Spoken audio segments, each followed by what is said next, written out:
Hey y'all, welcome back to This Week On, the show on YouTube where I explain to you everything that I'm watching currently, usually television shows, but movies are kind of thrown in there when there's new releases, and kind of give you a quick little review of each episode since I can't do like a full breakdown for every show's individual episodes. This week I watched a lot because a lot of new shows started or came back for their second or third season, and so there's a lot to talk about. I know I just did one of these the other day, but that one was just super late. If you are new here on the channel, I do a ton of entertainment and nerdy related content. I break down trailers, movies, shows, and kind of give you my ratings and rankings for those things. So if you are interested in that sort of content, please be sure to hit the subscribe button and the notifications bell down below so you never miss one of my videos.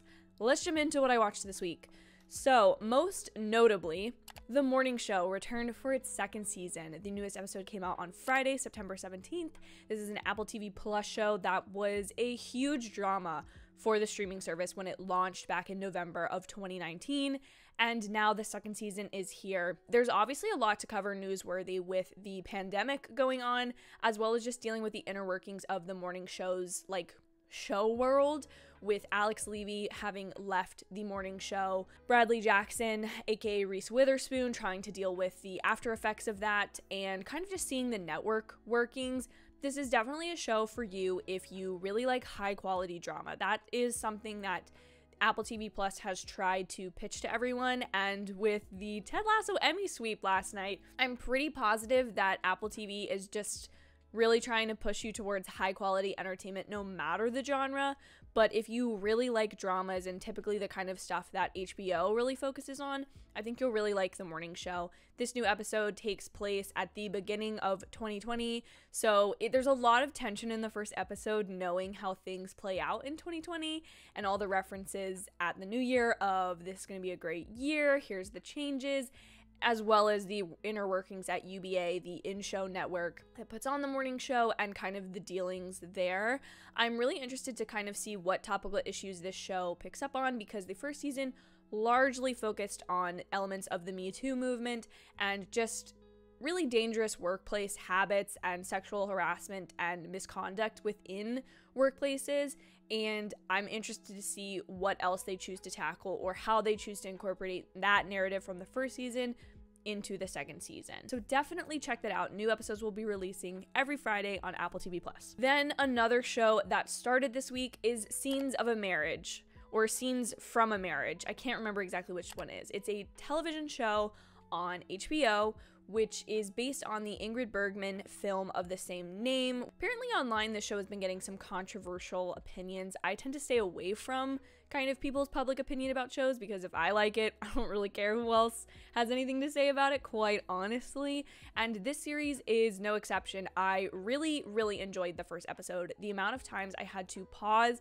at different points of their marital discussions or events that happened in the show to kind of morally process how I would handle things, or what perspective this show is trying to come from of what a successful or purposeful marriage looks like, and kind of just break down the ways that we judge other people's marriages, relationships, or lives based on our own understandings of success or what we want for ourselves, as well as the way that anything can kind of start to look bad under inspection, which I think is primarily what the show is going at. I have not seen the initial film on which this is kind of adapted and based, but I think Jessica Chastain and Oscar Isaac are incredible, and I really believe that they're a married couple that kind of has these awkward tendencies or is maybe in not the most exciting or uplifting part of their marriage. I think for some people, it could just feel a little too tense as to what things are getting at.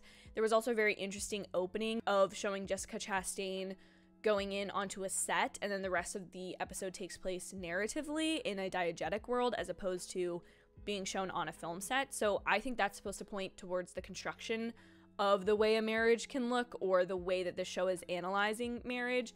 But I just think it's really interesting, and I kind of like shows like this that make me sort of think, even if I'm not necessarily agreeing with the characters, or I wouldn't act in the same way, or maybe they don't even share my motives.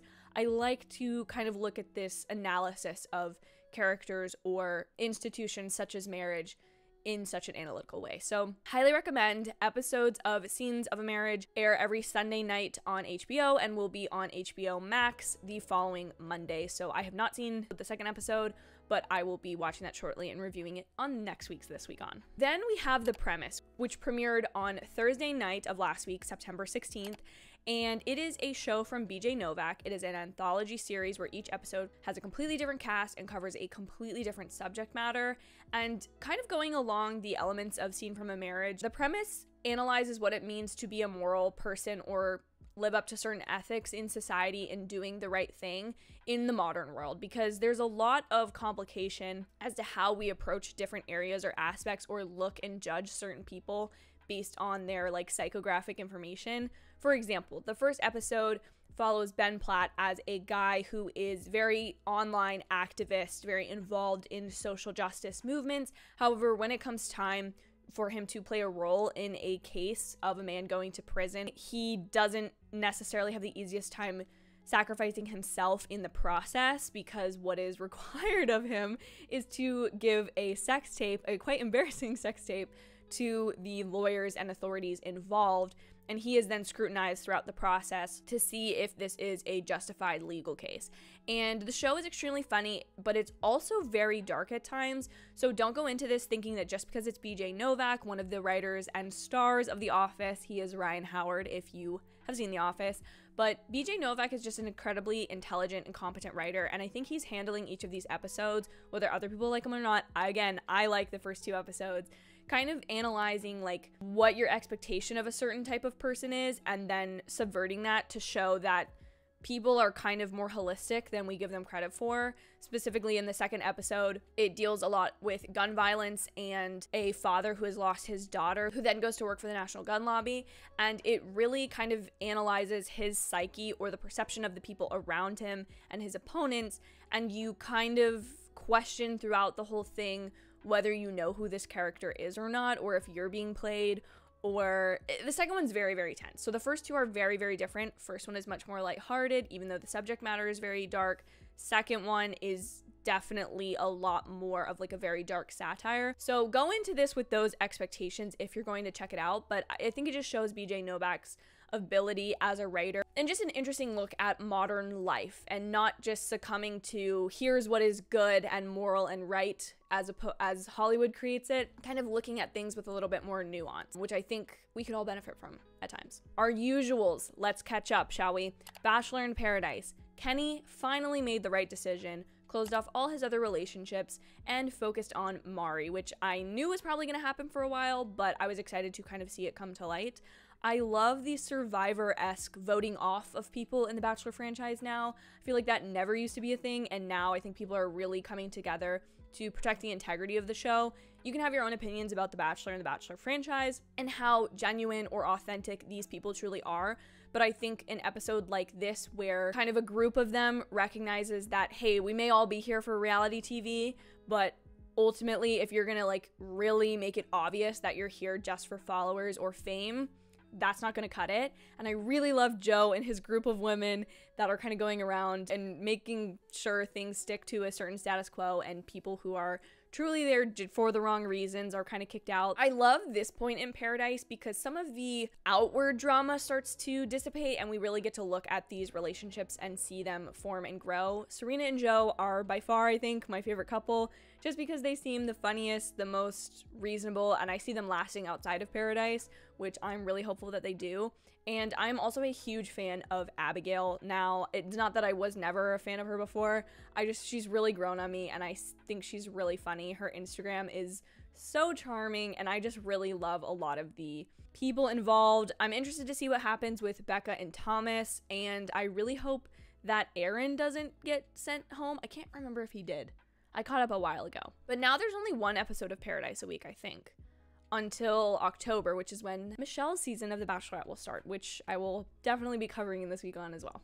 Then we have Only Murders in the Building, which continues to be such a great show. This latest episode, I think, was called The Twist, and it followed, again, right where the last episode picked off, with Mabel going off to her car, and you find out it is her friend who just got out of prison, who is also tie-dye guy. They go on a mission and you think she's in danger, and we see Martin Short and Steve Martin follow her, which is just a hilarious, like, different conversations that they have. When she eventually gets to the tattoo parlor where they're headed, they kind of all realize it's been a big misconception and that there's a lot more going on with Tim Kono. And my hypothesis now, I think, is that somehow the podcaster, aka played by Tina Fey, that she is somehow going to have something to do with the murders, both of Selena Gomez, Mabel's friend from like high school or before, as well as the murder of Tim Kono, just because it feels odd that she has the podcast after them when it seems like they're closing in on the case. So I kind of have a feeling that this was somehow orchestrated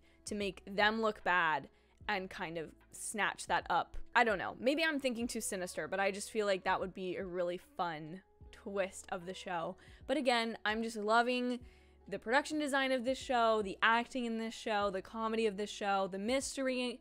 It's so great, and I cannot wait until tomorrow when the newest episode comes out. Then I watched What We Do in the Shadows, the latest episode, which I believe was called Casino. They go to Atlantic City to celebrate their friend's vow renewal, and in the process, their ancestral soil is vacuumed up by the cleaning ladies. I love all of the jokes within this episode. I especially love the kind of through line of Nandor being obsessed with this Big Bang Theory slot machine, because I watched a lot of Big Bang Theory over summer, and all of the references were so funny, of him saying that Laszlo was like a Leonard, and then kind of Colin Robinson explaining the Big Bang Theory to him and kind of feeding off of his energy. I also greatly enjoyed the joke that Colin Robinson's favorite television series is the like hotel default channel that just advertises the restaurants, the spa, and the casino involved in the hotel. I thought that was hilarious, and this show continues to be so clever.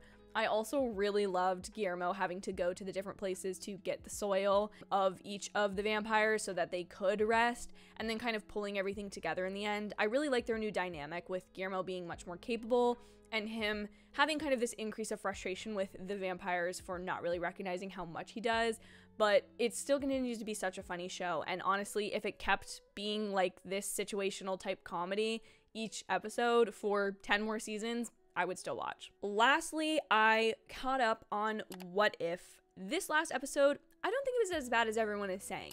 I do feel like the ending felt very rushed and incomplete, and I think that's maybe where people are feeling unsatisfied, because the actual breakdown of the episode was super interesting. I really liked getting to see Eric Killmonger again and kind of see what Tony would have been like if he wasn't transformed by being kidnapped. I did like how some things kind of came to pass, as in Obadiah Stane, who I believe is the name of Jeff Bridges' character, who is the bad guy of Stark Industries of the first Iron Man.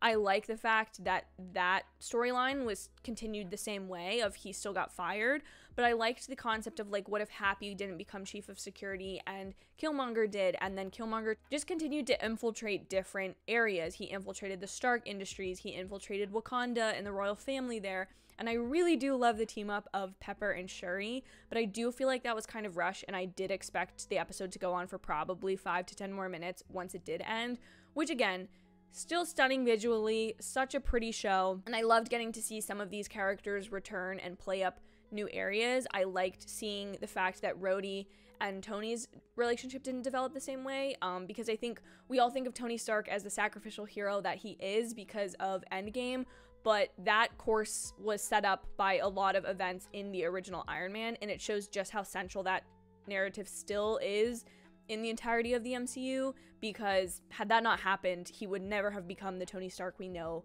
him to be in Endgame. So I thought that was really interesting, and this week we have Party Thor, which I'm maybe not that interested in, but I think will be a little bit of nice levity compared to last week. I don't know, I feel like people, as they've come to love this show, their expectations are rising, which lower expectations is what made the show great to begin with, I think. That is all for today. I don't really have like a just in or anything interesting like that. I've actually got to run to school, and I do want to acknowledge that Brooklyn Nine-Nine did wrap up this week, but I have not been able to catch up. I'm trying to stay a little bit more current with shows, and since I was already behind with Brooklyn Nine-Nine, I wasn't in a hurry to catch up on it. Also, it's ending, and that's very emotional. I've watched this show since freshman year of college, and so it has a very near and dear place in my heart, and I'm very sad that it's ending, but I can't wait to see all the great projects that all of the cast and crew get to be a part of next. So I will maybe cover that next week on This Week On when I am able to finish it. But for now, that is all. Please let me know, as always, down below what your favorite show or movie of the week has been. Mine was a little bit more TV packed, and it usually skews that way in these videos, but if you have a really good movie that you've watched lately, please let me know, because I really haven't been watching that many movies lately, and I really need to change that. Thank you guys again so much for watching. Please don't forget to like this video and subscribe and hit the notification bell so you don't ever miss these videos from me, and I will see you all in my very next video. Bye, everyone.